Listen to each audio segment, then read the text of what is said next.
to Imaginary Interviews with Socrates, Jesus, Oscar Wilde, and their significant others. Imaginary Interviews are interviews with the living, the dead, the real, and the imaginary. So today we'd like to welcome Socrates, Jesus, Oscar Wilde, and their significant others. Welcome, gentlemen. Would you like to introduce your significant others? Socrates, do you want to go first? Okay, my significant other is Alcibiades. Hello. Alcibiades is a beautiful athlete, sometimes accused of being arrogant. Me? Arrogant? That's what people say. Okay, Jesus, do you want to go next? Okay, my significant other is John the Beloved, you know, the one whom Jesus loved. Okay, and Oscar? Well, my significant other is Lord Alfred Douglas, better known as Bosie. He ruined my life, so naturally I fell in love with him. Well, let's start with that. What does it mean to fall in love? Socrates? Well, Eros, as you know, is paramount among the gods. The gods? Are you still talking about gods? Well, didn't you say, know ye not that ye are gods? Yes, but I didn't mean Greek gods. So what did you mean? What is this? Socratic questioning? Yes, it is. Do you want to answer the question? What was the question? What did you mean by, know ye not that ye are gods? What I really mean is that ye are all God. Just one God? Yes. Not some anthropomorphic old man, let alone a whole bunch of semi-divine, semi-mythological archetypes. God is being itself. And we all share that in common, don't we? My goodness, that's a novel approach to the gods. God. May I interject here? Of course. We all happen to be here with significant others who are the same gender as we are. Isn't that important to mention? Or is this another instance of a love that dare not speak its name? What does that have to do with love? Well, God is love, as they say. So Eros, or God if you prefer, is present in our lives whenever we love or whomever we love. Whenever two or more are gathered in my name, in the name of love, then God is there. Right, Bosie? Huh? What's love got to do with it, right? John? Well, I am the one who Jesus loved, right? Well, that's how they transcribed it, at least in the book of John. And it was true. You did love me. Of course I loved you. I love you. But God, or love, is a lot bigger than you and me. It's everybody, everything. The trees love the ground and the sky and the water loves the ground and the sky. Love, or God, is what makes the world go round, as they say. Alcibiades, we haven't heard from you yet. I don't really understand love. I understand sex. Don't I know it? But isn't love a prerequisite for sex? I mean, you may think you're just being lustful, but what is lust? What is desire? It's love of a sort. It's want. It's need. Like the trees need love the earth. Like water needs loves the ground and the sky. You always were a talker, and a thinker, and a lover. People don't usually mention that. How about you, Jesus? Were you a lover? Of course, it's never mentioned in the Gospels, but then they probably thought it didn't need to be mentioned. And Oscar, of course, your reputation precedes you. And follows me. So is there any significance to the fact that all of your significant others are the same sex as you? Well, I'm married to a woman. So am I, or at least I was. I'm married to God. And with that, we're going to take a short musical interlude. Be right back.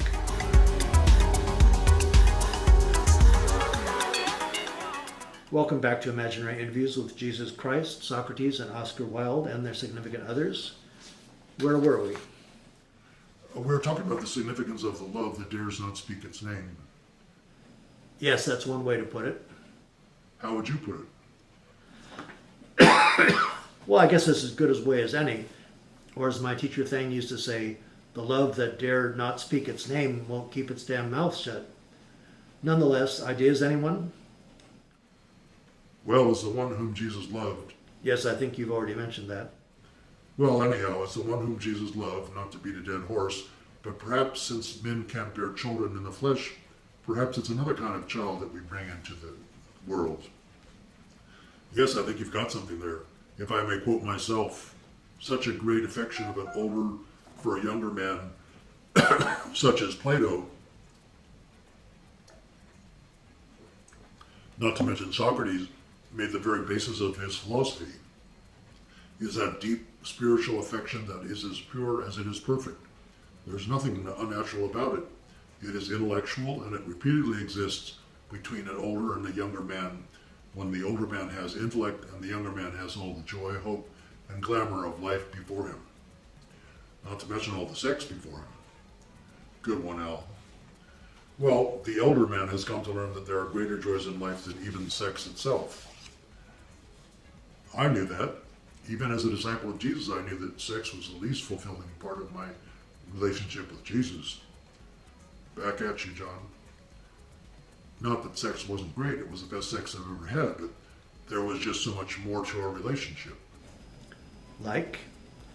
Well, excitement. It's very exciting just to be in the presence of somebody like Jesus. I can imagine. And, Yes? I don't know, commitment, I guess. It's exciting finding a person you can really be committed to, a person you can trust, a person who listens to you even when you're not speaking. Yes, I know that feeling. It's the feeling one has in the presence of her teacher. So is one's teacher one's lover? Well, what else is one teaching but love? Love for yourself, love for life itself, for being itself, love for others. Being a teacher is being a lover, and being a student is being a lover. And ultimately, isn't what the teacher is teaching the student equality? So there no longer is a student-teacher relationship, just equality, just love. Well said.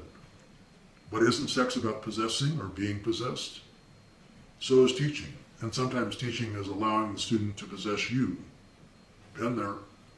Yes, you have. I just experienced that the other day with somebody.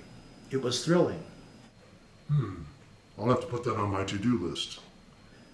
So why are there no women on our panel today? Well, did you invite any?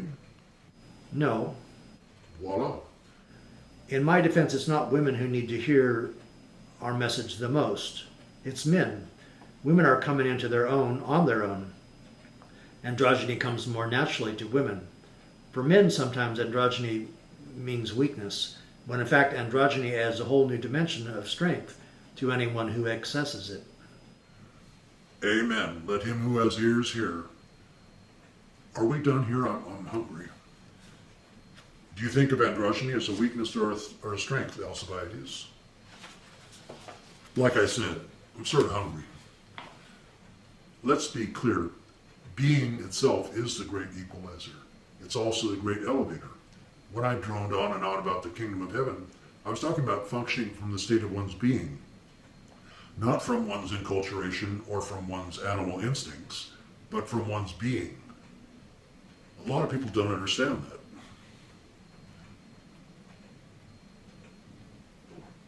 Well, it's like an altered state of consciousness. Now, you can reach this state through drugs or alcohol, as I did from time to time, but it's also accessible through other means. Like Socratic reasoning? Well, I suppose that would work, if you go far enough. What do you mean? Well, you have to use what my student, Plato's student, Aristotle came up with. Syllogistic reasoning based on self-evident axiomatic truths. Are you saying we can reach enlightenment through syllogistic reasoning? It's inevitable if you go far enough and are rigorous enough. I wish I had known about syllogisms. Me too. It seems like an intelligent form of prayer. But tell me, Socrates, what is an example of a self-evident axiom? Well, Descartes came up with one example. I think, therefore I am. Yes, that's pretty self-evident and axiomatic, meaning you can't argue with it. But so what? I mean, so what if you can prove that you exist? If you can prove that you exist, you can prove your being. And then it's just a matter of extrapolation to discover the qualities of being. Like qualities of being? Well, since being is all that is, we can prove that one quality of being is allness, or totality, or wholeness.